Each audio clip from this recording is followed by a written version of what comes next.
Before I say her name, I need you to stop whatever you're doing. I need you to actually hear this. The year is 1849. The state is Maryland. The temperature is close to freezing. And a woman, a black woman, is standing at the edge of a dark forest. Behind her is a plantation. Chains, a life that was never hers to begin with. Ahead of her, nothing, absolute darkness. No map, no compass, no guide. No one waiting for her on the other side. She had been told what they do to the ones who run. She had seen it with her own eyes. The whip marks, the broken fingers, the ones who came back dragging their legs. Because the slave catchers had done something to their knees so they could never run again. She had heard the screaming that filled those nights. She knew exactly what was waiting for her if she failed. And she ran anyway. Not 10 miles, not 50, not 100, 900 miles on foot, in the dark alone, through forests so black she could not see her own hands in front of her face, through rivers so cold they locked her joints mid-stride, through slave states where any white man had the legal right and the government-backed, federally protected legal right to drag her back in chains, 900 miles, in winter, with a traumatic brain injury, and blackouts that could drop her unconscious without a single second of warning. And when she finally crossed into the free North, do you know what she did? She turned around and went back. Not once, not twice. 13 times. 13 times she walked back into the most dangerous territory in America to bring out her people, her family, complete strangers she had never met in her life. This is the story of Harriet Tubman, but not the 2 paragraphs they gave you in school. This is the dark truth.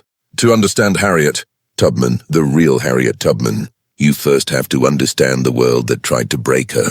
Not the sanitized version, not the comfortable version, the actual world she was born into. She was born, Araminta Ross, sometime around 1822. On a plantation in Dorchester County, Maryland. No official birth certificate, because enslaved people were not recorded as births. They were recorded as property. She had no legal name of her own, no legal rights, no claim to her own body, her own children, her own future. She was listed in an estate inventory the way a chair would be listed. An object, a possession with a dollar value. The United States government agreed with this.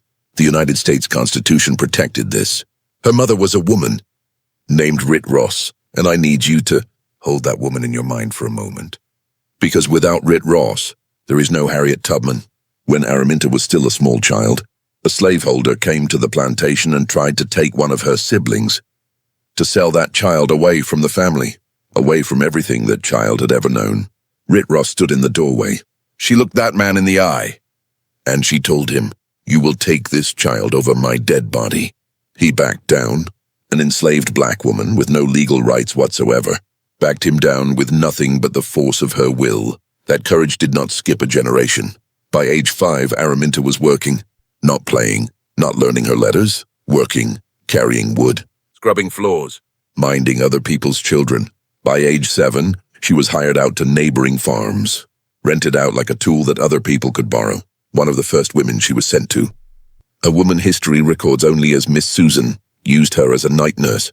Araminta had to check the baby's cradle through the night. Every time that baby stirred and cried, she had to rock it back to sleep. And every time the baby cried and Araminta was too slow, Miss Susan whipped her, whether Araminta was asleep or awake, whether she was exhausted or rested. The whip came. She wore those scars for the rest of her life. But the wound that changed everything, the wound that shaped everything that came after, happened when she was still a teenager. An overseer was trying to catch an enslaved man who had briefly left the fields. Without permission, he ordered Araminta to help him block the doorway, to help him catch a man whose only crime was stepping outside. She refused. The overseer grabbed a 2-pound lead weight from the counter. He threw it at the fleeing man. It missed, and it hit Araminta directly in the skull. She did not die, but she came close. She lay unconscious for days. Her family was not sure she would wake up. When she finally opened her eyes, something had changed. For the rest of her life, she would suffer sudden, violent blackouts. Without warning, without control. She could be mid-stride and simply fall, like a light being switched off. Doctors today would call it narcolepsy, caused by traumatic brain injury. Harriet Tubman called it something else. She said that during those blackouts, she heard the voice of God, not a metaphor, not a poetic way of saying she felt inspired. She said she received specific instructions. Turn left at the cedar tree. Wait in this barn until morning. Cross the river here, not there. The people who traveled with her would later say that every time Harriet followed those visions, every single time they avoided the patrols, the thing they used to hurt her became the thing that protected her. In 1849, word came that shook Harriet to her core. Her enslaver, a man named Edward Brodes, had died, and when an enslaver died, his estate had to be settled, and that meant his human property, his human beings, would be divided up and sold to pay his debts, sold to wherever the highest bid came from, the cotton fields of Mississippi, the sugar plantations of Louisiana, places so violent, so relentlessly brutal, that even enslaved people in Maryland spoke of them the way people speak of a death sentence. Harriet knew she was on that list. She could feel it. And she made a decision that night. She told 2 of her brothers. They said yes. They would go with her. In September of 1849, 3 figures slipped off the Brodes plantation and vanished into the night. Within 2 days, her brothers broke. The fear became too real. The forest was too dark. The distance was too vast. The consequences of being caught filled their minds until they could think of nothing else. They turned back, and they begged Harriet, begged her to come with them. She refused. I want you to sit with that for a moment. Her brothers were heading back to the only life they had ever known, back to the pain, but also back to the familiar, back to the only safety that word had ever meant for an enslaved person. And Harriet chose the darkness over the familiar. She chose the unknown over the certain. She turned away from her brothers and kept walking. She traveled only at night. During the day she hid, under piles of hay, in root cellars, in the crawl spaces of houses belonging to free, black families who risked everything, their homes, their freedom, their children, to shelter her for a few hours. She navigated by the North Star when the sky was clear. When clouds covered the stars, she navigated by the moss on the north side of tree trunks. When there were no trees, she navigated by feel, by instinct, by the voice in her head that she said had never once lied to her. She was cold in a way that most people will never experience cold. The kind that goes past discomfort and becomes pain. The kind that makes your fingers stop working. That makes you question whether staying still and dying might be more merciful than taking one more step. She kept moving. She was terrified. She said this herself. She admitted it openly in interviews decades later. She said the fear never fully left her. Not on the first journey, not on the 13th, but she kept moving because fear of capture was greater than fear of the dark. And the love for her family was greater than both. 90 miles from the Brodes plantation, Harriet Tubman crossed the line into Pennsylvania, into free territory, into a place where, on paper at least, no one could legally call her property. She described that moment for the rest of her life. She said she looked down at her hands, just looked at them, turning them over, trying to understand if she was the same person. If the same body that had been enslaved one day could genuinely be free the next. She said there was a golden light over everything, like the world had changed color. When I found I had crossed that line, I looked at my hands to see if I was the same person. There was such a glory over everything. And then came the other feeling, the one that hit her like a second blow. But there was no one to welcome me to the land of freedom. I was a stranger in a strange land because my father, my mother, my brothers were all down there. She was free, and freedom felt like the loneliest thing she had ever experienced. She stayed in Philadelphia only long enough to work, earn a small amount of money, and make a decision that every rational person in her life would have told her was suicide. She was going back. They called her Moses, not her friends. Not just the enslaved community, everyone, both sides of the line. The enslaved people called her Moses because she was doing exactly what the biblical Moses did, leading her people out of bondage, through the wilderness toward the promised land. The slaveholders called her something else. They called her the most dangerous woman in America, and they put a bounty on her head that by some accounts reached $40,000. In today's money, well over $1 million. For one black woman on foot in the dark. That number tells you everything you need to know about how afraid they were of her. Between 1849 and 1860, Harriet Tubman made 13 missions into slave territory. 13 times she walked back into the most heavily monitored, most brutally policed region in North America. She personally led approximately 70 people to freedom. Her instructions, her maps, her network helped hundreds more find their way out. She never lost a single person, not one, across 13 missions, over a decade. through every kind of weather, every kind of danger, every level of patrol. Not one person. Now I need to stop here, because the way the Underground Railroad is usually taught makes it sound almost gentle, quaint even. Secret tunnels, friendly strangers, a kind of American fairy tale where good people helped other good people and everyone found their way north. That is not what this was. What Harriet Tubman ran was a military operation, with military precision, military discipline, and military consequences for any deviation from the plan. She sent signals through the network weeks before a rescue, coded messages, embedded in songs that enslaved people sang in the fields, spirituals that sounded like worship but were actually coordinates. She chose her timing deliberately, Saturday nights, because slave masters could not place a newspaper advertisement about a runaway on a Sunday.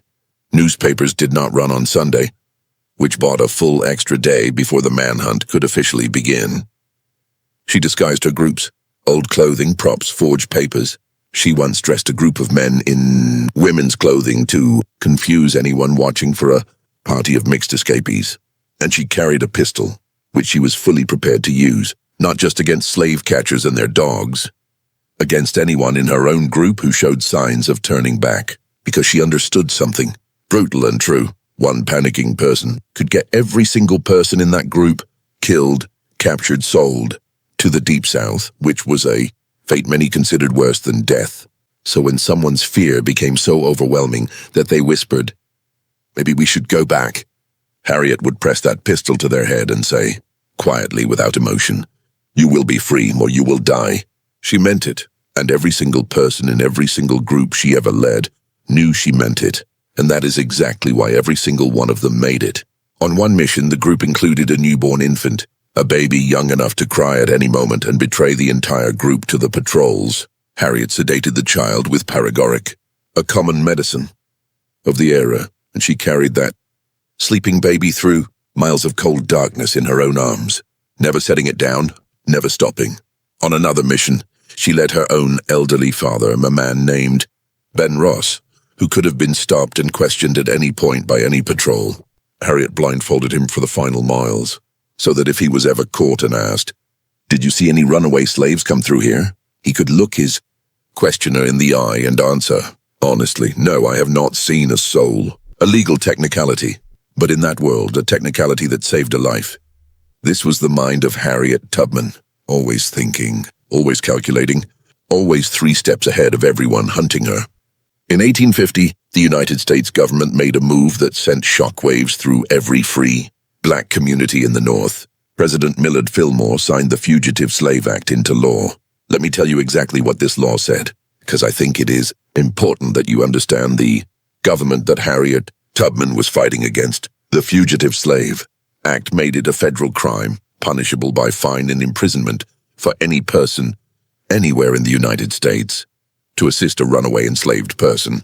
It required federal marshals in free states to actively help recapture escaped black people and return them to slavery. It gave slave catchers the power to seize any black person they claimed was a runaway, with no trial, no jury, no hearing, no burden of proof. And it meant that free black people who had been living in the North for years or decades could be seized and dragged south into bondage based on nothing more than one man's word. There was no longer safe ground anywhere in the United States of America for a black person. Harriet Tubman heard about this law. She processed it, and she changed the route. Instead of leading people to Philadelphia, 90 miles, she now led them to St. Catharines, Ontario, Canada, beyond the reach of American law, beyond the reach of the Fugitive Slave Act, beyond the reach of everything that had been built to hold her people in chains. 900 miles instead of 90, and she kept going. The bounty on her head grew, $40,000. Some accounts say higher. Slave catchers, hired trackers, trained dogs specifically bred to follow human scent for miles.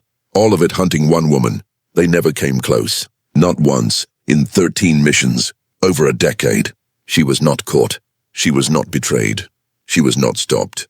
And here is the part that should stay with you. She was not superhuman. She had a traumatic brain injury. She had blackouts. She had no formal education, no legal rights, no weapons beyond that pistol and her own mind. But she had something her hunters could never manufacture and could never buy. She knew exactly what she was fighting for, and they were only fighting for money. When the Civil War broke out in 1861, Harriet Tubman did not step back. She stepped forward.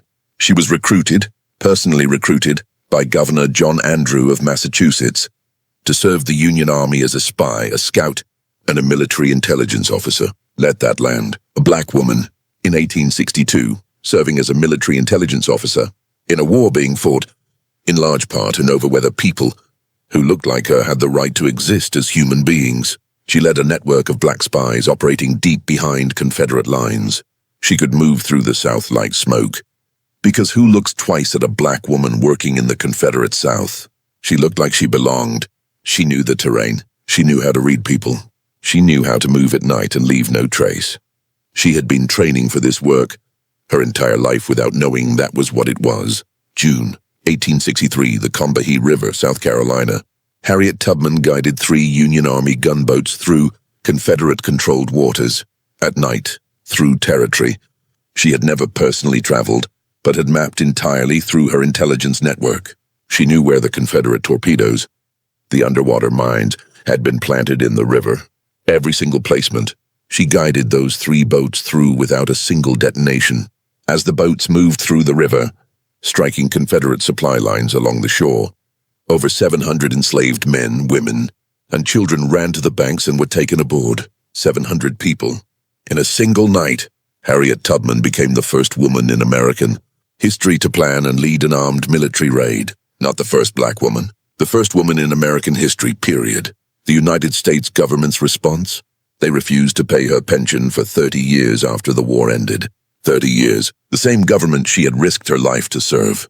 She finally received compensation in 1899, not for her own service, but as the widow of her second husband, who had been a Union soldier. They could not even give her the pension in her own name. She died on March 10, 1913. She was approximately 91 years old, surrounded by family, by the people she had spent her life fighting for. Her last words, spoken aloud to the room, were, "I go to prepare a place for you." She had been preparing places for people her entire life. They tried to erase her, not in the soft bureaucratic way, not just leaving her out of textbooks or reducing her to a footnote. They tried to erase her while she was still breathing. $40,000 on her head. Federal law specifically written to recapture her. An entire system of government designed to make sure people like her never got free. And still, she walked 900 miles through darkness, 13 times back into the fire, 3 gunboats through mined waters, 30 years of fighting a government that had used her and discarded her. They gave her 2 paragraphs in a history textbook. She deserved a monument the size of a mountain. But here is what I need you to take from this story. Harriet Tubman was not superhuman. She was a woman with a brain injury. No education, no money, no legal existence in the eyes of the country she was born in. The only things she possessed were her faith, her courage, and her absolute, immovable refusal to accept the world as it was handed to her.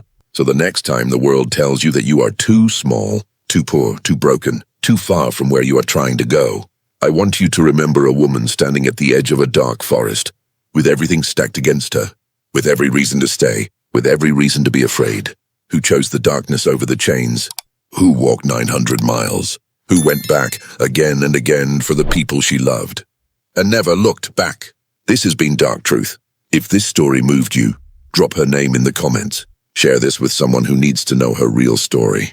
Subscribe, because the truth has always been darker than what they taught you.